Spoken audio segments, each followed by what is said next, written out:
Namaskar and welcome back to the channel. So we are back to cover our remedy for the day and it is Senecio aureus जो golden रैगवर्ट नाम के plant से बनती है और इसकी family है एस्टेरेसी। और आज की हमारी रेफरेंस बुक है again Boericke's new manual of homoeopathic materia medica with repertory. तो इस रेमेडी में देखा गया है कि इसका जो एक्शन होता है वो फीमेल ऑर्गेनिज्म पे बहुत ज़्यादा अच्छे से क्लिनिकली वेरीफाइड रहा है। यूरिनरी ऑर्गन्स जो भी पर भी इसका बहुत ही मार्क डिग्री में एक्शन रहा है। Back x with congested kidneys, ये इसका गाइडिंग फीचर आप ले सकते हैं। अर्ली सिरहोसिस ऑफ लिवर, इतनी कंप्लेंट्स बड़ी नहीं है बॉडी में, लेकिन सिरहोसिस लिवर बहुत जल्दी, सिरहोसिस की स्टेज पे जो है बॉडी बहुत जल्दी पहुंच गई। तो इस फीचर को ध्यान में रखते हुए यदि बाकी पेशेंट पिक्चर इसके साथ मैच होती है तो आप जो ये रेमेडी प्रिस्क्राइब कर सकते हैं। माइंड कैसा रहेगा पेशेंट का? Inability to fix mind on one subject, wander करता रहेगा एक सब्जेक्ट पे। अभी इस चीज़ की बात हो रही है, अभी इस चीज़ का डिस्कशन हो रहा है, दूसरी पल किसी और चीज़ का, अभी इस चीज़ पे फोकस है, दूसरी पल किसी और पे, बहुत जल्दी जल्दी वॉन्डर करेगा। डेस्पोंडेंट रहता है पेशेंट, यानी कि लो स्पिरिट्स में रहता है फ्रॉम लॉस ऑफ होप और करेज। करेज नहीं बचता, होप नहीं बचती पेशेंट में, मतलब कोई उत्साह जीवन में नहीं बचता, इतना ज़्यादा हताश पेशेंट हो जाता है। नर्वस एंड इरिटेबल रहते हैं क्योंकि कोई उत्साह ही नहीं बचा, तो इसलिए इरिटेशन रहेगी, नर्वसनेस रहेगी पेशेंट को कि क्या मतलब कुछ करने को बचा नहीं है उनके अकॉर्डिंग लाइफ में। तो इस काइंड ऑफ पेशेंट में जब फिजिकल सिम्टम्स जो इस रेमेडी में दिए हुए हैं इन मेंटल सिम्टम्स के साथ मैच करें तो डेफिनेटली ये रेमेडी कंसिडर करनी चाहिए। हेड के यदि सिम्टम्स पे आएंगे तो डल स्टूपीफाइंग हेडेक होता है, यानी ऐसा इतना भयंकर हेडेक होता है इस पेशेंट में कि वो पेशेंट क्लियरली थिंक ही नहीं कर सकता। हेडेक होना एक चीज़ है, उसमें बिल्कुल ही सोचने समझने की शक्ति खो देना, कुछ भी ना सोच पाना, वो दूसरी चीज़ है। तो इतना भयंकर हेडेक ऐसे पेशेंट में होता है। वेव लाइक डिजीनेस रहती है पेशेंट में, कहाँ से कहाँ तक, from occiput to sinciput. Sharp pain रहता है over the left eye and through the left temple, left eye से लेफ्ट टेम्पल तक शार्प पेन रहेगा। फुलनेस ऑफ नेजल पैसेजेस रहेगा पेशेंट में। बर्निंग, स्नीजिंग, प्रोफ्यूज फ्लो, बहुत ज़्यादा जो है नाक बहेगी और उसके बाद भी, इतने ज़्यादा नाक बहने के बाद भी फुलनेस रहेगी नेजल पैसेजेस की, बर्निंग सेंसेशन रहेगी, स्नीजिंग रहेगी। फेस में देखें तो टीथ जो है इस पेशेंट के वेरी सेंसिटिव होते हैं। Sharp cutting pain on the left side, face में लेफ्ट साइड में ज़्यादा इसके सिम्टम्स आ रहे हैं।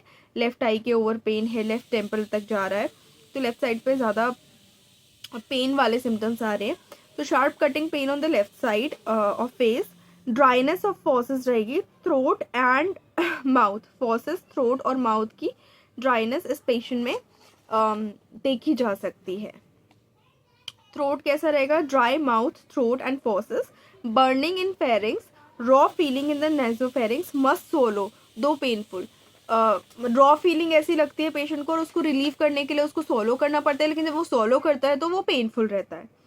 तो ऐसे ही इस कंडीशन की जो प्रॉब्लम्स इस पेशेंट की जो थ्रोट की प्रॉब्लम्स है वो इंटरलिंक्ड रहती हैं, एक को रिलीव करने के लिए दूसरी चीज़ करनी चाहिए, लेकिन दूसरी चीज़ अपने आप में खुद ही पेनफुल है। स्टमक में देखें तो सावर इरेक्टेशंस रहते हैं, नोजिया रहता है पेशेंट को, खट्टी डकारें आती हैं।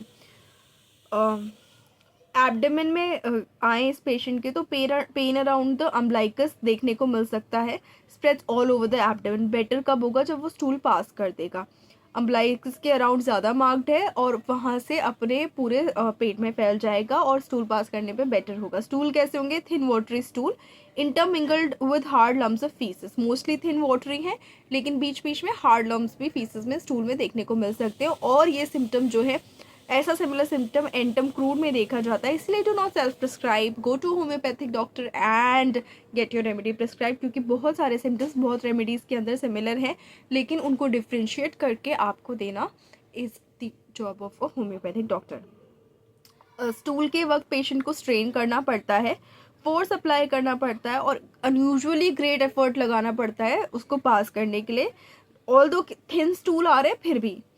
Thin dark bloody with tenesmus, stool कैसे हैं? थिन होंगे, डार्क हो गए, ब्लडी हो गए और वो टेनेस्मस बेसिकली एक फ्रीक्वेंट अर्ज होता है तो go to the bathroom without being actually able to go, मतलब अर्ज होगा स्टूल पास करना है लेकिन उस वक्त एक्चुअली कर नहीं पाते हैं। एंड ये बाउल्स को भी इफेक्ट करता है ज़्यादातर, लेकिन कभी कभी ब्लैडर को भी इफेक्ट कर सकता है। यानी अर्ज है लेकिन पास नहीं हो पा रहा है, पेनफुल है बहुत ज़्यादा। यूरिनरी सिम्टम्स में देखें तो scanty high coloured bloody with profuse mucus, urine जो है ऐसी है। एंड टेनेस्मस, यूरिन ब्लैडर में भी टेनेस्मस है, यानी यूरिन पास करने की अर्ज तो है लेकिन ड्रॉप बाय ड्रॉप ड्रिपल होता है। अगर पास भी हो रही है तो बहुत ही पेनफुल होता है, वरना पास ही नहीं होता है। Great heat and constant urging रहती है। पेशेंट को नेफ्राइटिस जो है की दिक्कत परेशान कर सकते हैं, यानी बेसिकली इन्फ्लेमेशन हो जाती है किडनीज की। And may involve the glomeruli tubules और interstitial tissue surrounding the glomeruli and tubules. Kidneys के जो स्ट्रक्चर्स की है उनकी इन्फ्लेमेशन देखी जा सकती है। Basically one of the many different types of nephropathy है। तो इस कंडीशन में इसको रेमेडी को यूज़ किया जा सकता है। And irritable bladder of children with headache, ये गाइडिंग सिम्टम बन सकता है कि ब्लैडर भी इरिटेबल है, बार बार यूरिन जा रहा है लेकिन साथ में हेडेक भी है। रीनल कोलिक के केस में इसको यूज़ कर सकते हैं। अगेन रीनल कोलिक बहुत सारी रेमेडीज़ में होता है, तो आपकी जो पेशेंट पिक्चर है वो किस टाइप की उभर के आ रही है उसको देख के होम्योपैथिक डॉक्टर दवाई देता है। तो please do not self prescribe. Male में अगर मेल के फीचर्स इसमें देखें तो lascivious dreams with involuntary emissions, यानी सेक्सुअल थॉट्स के ऊपर, सेक्सुअल स्फेयर के ऊपर ड्रीम्स आएंगी उस पेशेंट को, मेल्स में स्पेशली। और उस वक्त उस ड्रीम्स के वक्त इनवॉलंटरी एमिशंस हो जाएंगे। प्रोस्टेट एनलार्ज हो सकता है। Dull heavy pain in the spermatic cord extending to the testicles. Enlarge prostate, painful spermatic cord that extends to the testis. अब इस रेमेडी के फीमेल पेशेंट पे फोकस करें तो उनके जो मेंसेस है रिटार्डेड और सप्रेस्ड हो सकते हैं, यानी काफ़ी समय तक आए ना या सप्रेस रहे या कम आए, ऐसा देखने को मिल सकता है। Functional amenorrhoea in young girls with backache. अब बैक एक इस रेमेडी में हमने कंजेस्टेड किडनीज के साथ भी देखा था, यानी इस रेमेडी में कुछ कुछ कंप्लेंट्स के साथ बैक एक एसोसिएटेड है, जो कि इसके पिक्यूलियर और गाइडिंग फीचर्स बन सकते हैं। अब functional amenorrhoea in young girls with backache, यानी हो सकता है ये प्राइमरी भी हो सकता है, यानी 15 ईयर्स तक किसी फीमेल को सेकेंडरी सेक्सुअल कैरेक्टर्स डेवलप हो गए हैं लेकिन मेंसेस नहीं आए हैं, ये वो केस भी हो सकता है। या फिर फंक्शनल एमेनोरेया जो है सेकेंडरी तौर पे भी हो सकता है, जब हो सकता है वो हाइपोथैलेमस से एसोसिएटेड कोई कॉज हो, या फिर ओवर ईटिंग की वजह से या अंडर ईटिंग की वजह से, ओवर एक्सरसाइज की वजह से, या कोई साइकोलॉजिकल स्ट्रेस की वजह से वो मेंसेस ना आ रहे हों। तो उस केस में, और जब ये चीज़ ये कंप्लेंट उस फीमेल की बैकएक के साथ एसोसिएटेड हो, तो ये रेमेडी कंसिडर करनी चाहिए। देन मेंसेस से पहले inflammatory conditions of throat, chest and bladder देखी जाती हैं इस फीमेल में। अब हर फीमेल में सेम कंडीशन नहीं होती है, लेकिन जिन फीमेल्स में मेंसेस आने से पहले थ्रोट का इन्फ्लेमेशन, चेस्ट का इन्फ्लेमेशन, ब्लैडर का इन्फ्लेमेशन हो रहा है, वहाँ सेनिशियो ऑरियस को कंसिडर करना चाहिए। फिर आफ्टर मेंस्ट्रुएशन का मेंसेस, यानी जब पीरियड्स आ जाते हैं तो ये चीज़ें इंप्रूव हो जाती है, इन्फ्लेमेशन ऑटोमेटिकली इंप्रूव हो जाती है चेस्ट की, थ्रोट की और ब्लैडर की। Anaemic dysmenorrhoea with urinary disturbances, again peculiar feature anaemia है, साथ में डिस्मेनोरिया यानी क्रैम्प्स है, पेल्विक पेन है ड्यूरिंग पीरियड्स, लेकिन साथ साथ एसोसिएटेड है यूरिनरी डिस्टर्बेंसेस के। सो अगेन ये गाइडिंग फीचर बन सकता है। एक तरफ इस एक कुछ फीमेल्स में जैसे मेंसेस रिटार्डेड है जिनमें ये इंडिकेटेड हो सकती है, कुछ फीमेल्स में हो सकता है premature and very profuse menses हो, जिनमें अगेन ये रेमेडी इंडिकेट हो सकती है यदि पेनफुल मेंस्ट्रुएशन है और बाकी ड्रग पिक्चर मैच करती है। तो अब आते हैं रेस्पिरेटरी सिम्टम्स पे। तो इसमें अक्यूट इन्फ्लेमेटरी कंडीशंस रहती हैं अपर रेस्पिरेटरी ट्रैक्ट की, होर्सनेस रह सकती है, रफ हार्श वॉइस रह सकती है, कफ लूज विद लेबर्ड इंस्पिरेशन, सांस अंदर लेने में तकलीफ होती है, बहुत ज़्यादा जोर लगता है, उसके साथ कफ लूज यानी म्यूकस आता है, उसके साथ चेस्ट सोर रहती है, रॉ रहती है।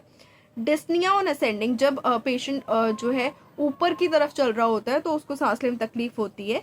कैलकेरिया से ये फीचर मैच हो सकता है, तो अगेन डिफ्रेंशिएट करना ज़रूरी है रेमेडीज़ को, और उसके बाद पेशेंट को प्रिस्क्राइब करना ज़रूरी है। ड्राई टीजिंग कफ, स्टिचिंग, चेस्ट पेन्स, यानी ड्राई कफ रहेगा, एक तरफ लूज भी हो सकता है, लेकिन अगर ड्राई कफ है तो वो टीजिंग होगा, यानी गले में कुछ कुछ कुछ कुछ अनुभव होगा, कुछ पिक्यूलियर सेंसेशन अनुभव होगी, और उसके साथ स्टिचिंग, चेस्ट पेन्स रहेंगे।